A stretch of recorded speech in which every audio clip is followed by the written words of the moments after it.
नमस्कार, दीपाली सिंह एक नई आवाज में आप सभी का बहुत बहुत स्वागत है। मैं दीपाली सिंह आज आपके साथ बात करेंगे एक नई रिपोर्ट पर और पलटेंगे इतिहास के उन पन्नों को जहां दर्ज है सफदरजंग मकबरा के बारे में और जानेंगे कि आखिर क्यों सफदरजंग मकबरे को मुगल साम्राज्य का आखिरी मकबरा कहा जाता है। क्या सचमुच ये दिखने में छोटे ताजमहल जैसा है? क्या ये मुगल दौर के प्रधानमंत्री का आखिरी मकबरा है या फिर किसी शहंशाह का? आज इन्हीं सभी प्रश्नों के उत्तर हम खोजेंगे इस रिपोर्ट में। मुख्य द्वार से जैसे ही हम प्रवेश लेते हैं, गेट पर अरबी में कुछ लिखा है और मुख्य द्वार के दाईं ओर कुछ कमरे हैं जो पहले मदरसे के रूप में उपयोग होते थे। भारत के दिल्ली में स्थित सफदरजंग का मकबरा बलुआ पत्थर और संगमरमर से बना है, जिसे 1754 में नवाब सफदरजंग के लिए मुगल शैली में बनाया गया था। सफदरजंग का मकबरा भारतीय इतिहास में सांस्कृतिक और ऐतिहासिक दृष्टिकोण से महत्वपूर्ण माना जाता है। इसे मुगल स्थापत्य शैली को दर्शाने वाला अंतिम स्मारकीय उद्यान मकबरा भी बताया जाता है। इसकी गुंबददार और धनुषाकार संरचनाएं लाल, भूरे और सफेद रंगों में रंगी हुई हैं, जो अपने आप में विशालता और प्रभावशाली उपस्थिति का आभास कराती हैं। सफदरजंग का मकबरा नई दिल्ली में सफदरजंग रोड और अरबिंदो मार्ग के चौराहे पर स्थित है। ये दिल्ली आने वाले भारतीय और विदेशी दोनों पर्यटकों को आकर्षित करने वाला एक लोकप्रिय पर्यटन स्थल बना हुआ है। भारतीय पुरातत्व सर्वेक्षण ASI ने भी भारी बारिश के कारण क्षतिग्रस्त इस गुंबद की मरम्मत कई बार करवाई है और साथ ही यह दिल्ली में तीसरा ASI संरक्षित मकबरा बन चुका है। सफदरजंग एक नवाब थे जिन्होंने मुगल सम्राट मोहम्मद शाह के अधीन अवध के शासक के रूप में कार्य किया। सफदरजंग का जन्म 1708 में फारस यानी वर्तमान ईरान में हुआ था और 1722 में वे भारत वापस आ गए। सफदरजंग का जन्म 1708 में फारस यानी वर्तमान ईरान में हुआ था और 1722 में वे भारत आ गए। भारत में सफदरजंग 1739 में अवध के सूबेदार बने। वे अपने ससुर और मामा बुरहान उल मुल्क सादत अली खान प्रथम के बाद अवध की गद्दी पर बैठे और 1754 तक शासन किया। सम्राट नासिरुद्दीन मोहम्मद शाह ने सफदरजंग की उपाधि से सम्मानित किया गया। सफदरजंग एक शक्तिशाली शासक होने के कारण नए मुगल सम्राट के रूप में अहमद शाह बहादुर के शासनकाल में दिल्ली में स्थानांतरित हो गए। दिल्ली में सफदरजंग वजीर उल ममालिक ए हिंदुस्तान या हिंदुस्तान के प्रधानमंत्री बन गए। साथ ही कश्मीर के राज्यपाल पद की भी कमान संभाल ली। 1753 में सफदरजंग ने अवध की ओर वापसी की, लेकिन अवध वापसी के 1 साल बाद ही उनका निधन हो गया। सफदरजंग मकबरा देखने में ऐसा लगता है मानो इसकी कलाकृति के लिए वास्तुशिल्प की प्रेरणा हुमायूं के मकबरे से ली गई है।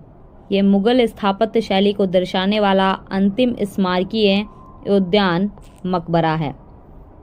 सफदरजंग मकबरा 4 बाग लेआउट के केंद्र में स्थित है, जिसमें एक 9 मंजिला योजना, 5 भाग वाला अग्रभाग और एक गुप्त सीढ़ी वाला एक बड़ा मंच भी शामिल है। मकबरे का मुख्य प्रवेश द्वार 2 मंजिला है, जिसे बैंगनी रंग से खूबसूरती से तैयार किया गया है। सफदरजंग मकबरा 4 बाग लेआउट के केंद्र में स्थित है, जिसमें एक 9 मंजिला योजना, 5 भाग वाला अग्रभाग, एक गुप्त सीढ़ी वाला एक बड़ा मंच भी शामिल है। मकबरे का मुख्य प्रवेश द्वार 2 मंजिला है, जिसे बैंगनी रंग से खूबसूरती से तैयार किया गया है। मकबरे में 8 कमरे हैं। बीच वाले कमरे में सफदरजंग का ताबूत है, जिसके दोनों तरफ विशाल आयताकार कमरा और किनारों पर छोटे अष्टकोणीय कमरे हैं। इसमें कई छोटे मंडप भी हैं, जैसे जंगली महल, मोती महल, बादशाह पसंद। सफदरजंग मकबरा एक खूबसूरत बगीचे से घिरा हुआ है, जो 4 छोटे वर्गाकार बगीचों को टुकड़ों में बांटता है। बगीचे में हरी भरी हरियाली और सुंदर फूल हैं। पर्यटक मकबरे परिसर की सुंदरता का आनंद लेते हुए बगीचे में टहल सकते हैं। यह मकबरा 18वीं शताब्दी में अहमद शाह बहादुर के शासनकाल के दौरान अवध के वायसराय सफदरजंग की याद में 1753-54 में नवाब शुजाउद्दौला ने बनवाया था। ऐसा कहा जाता है कि जब उसे मकबरा बनवाने के लिए पत्थर की कमी पड़ी तो उसने अब्दुल रहीम के मकबरे से संगमरमर और लाल पत्थर उखड़वा लिया था और इसे सफदरजंग के मकबरे में लगवा दिया था। खाने खाना के इस मकबरे को नवाब ने 250 साल पहले जैसा छोड़ा था वैसा ही आज भी है, क्योंकि एएसआई का नियम कहता है कि जो जैसा है उसे वैसा ही रखा जाएगा। ऐसा किए जाने से ऐतिहासिकता प्रभावित नहीं होगी। भारत के महान कवि, योद्धा और देशभक्त अब्दुल रहीम खाने खाना रहीम यानी रहीमदास ने अपनी जिंदगी में बहुत उथल पुथल देखी थी और उन्होंने लिखा भी वही जो अपनी आंखों से देखा और अनुभव किया था और समय समय पर उसे भुगता भी था। बावजूद इसके कि वे नरम हृदय के महान कवि थे, उनके दोहों और रचनाओं को जिसने भी पढ़ा वो प्रभावित हुए बिना नहीं रह सका।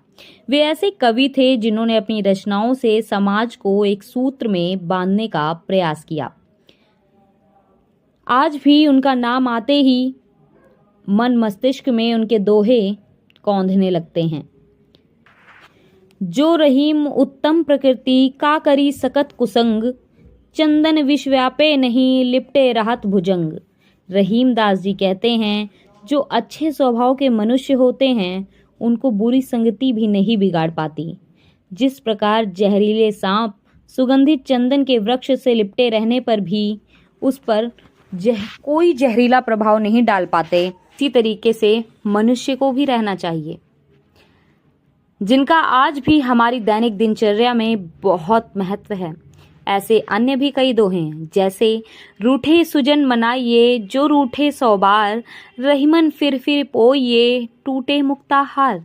अर्थात रहीमदास जी कहते हैं यदि आपका प्रिय 100 बार भी रूठे तो उस रूठे हुए प्रिय को मनाना चाहिए, क्योंकि यदि मोतियों की माला टूट जाए तो उन मोतियों को बार बार धागे में पिरो लेना चाहिए, क्योंकि मोतियों की माला हमेशा सभी के मन को भाती है। दिल्ली की नायाब इमारतों में शामिल सफदरजंग मकबरा हुमायूं के मकबरे के जैसी ही सुंदरता लिए हुए है, भले ही वह बहुत विशाल और विस्तृत ना हो। अक्सर हमारी इन पुरानी इमारतों में सफ़र का या इन्हें जानने का मतलब सिर्फ यही होता है कि स्वयं को और देश दुनिया को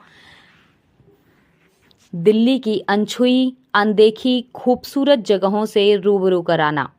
मकबरे के मुख्य द्वार पर तो पहुंचकर ऐसा लगा जैसे कि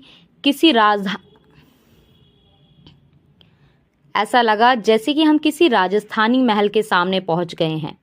यहाँ के टिकट घर की तरफ 25 रुपए के मामूली दाम का टिकट करोड़ों की खूबसूरत इमारत से मिलने का अवसर प्रदान कर देता है। खैर, पूरे मकबरे की तहकीकात करने पर यह तो सिद्ध हो गया चारों तरफ सेम सही है एकदम कि यह प्रेमी परिंदों के घूमने गर्मियों के लिए है ना, और कुछ खूबसूरत पल अपने प्रेमी के साथ बिताने के लिए सबसे बेहतरीन जगह है। इस भीड़ भाड़ भरी दिल्ली में यहाँ का सुनसान और एकांत माहौल और उसी के साथ ही पक्षियों का कलरव करती ध्वनियाँ दिल को छू जाती हैं। खैर, आगे मुख्य द्वार से जैसे ही हम आगे प्रवेश किए, सफदरजंग का मकबरा और उसके आगे बड़ा सा फव्वारा मकबरे की सुंदरता में स्वर्ग सा तेज प्रदान कर रहा था। फव्वारे के जल में मकबरे का अक्स और भी खूबसूरत लग रहा था, जहां एक तस्वीर लेना तो लाजिमी हो जाता है। इस मकबरे को देखते ही मन मकबरे के अंदर जाने और देखने के लिए ललायित था। अब मकबरे के अंदर पहुंचने की बहुत जल्दी थी। इस मकबरे के भीतर की खूबसूरती का तो कहना ही क्या। बेहतरीन, लाजवाब, उम्दा। चारों ओर से सूर्य की किरणें छनकर मकबरे को रोशन करती हैं। मकबरे के बीचों बीच सफदरजंग की मज़ार सूर्य की किरणों से चमकती नजर आती है। मकबरे की पहली मंजिल से परिसर में बने तीनों महल, परिसर की मस्जिद भी साफ नजर आती है।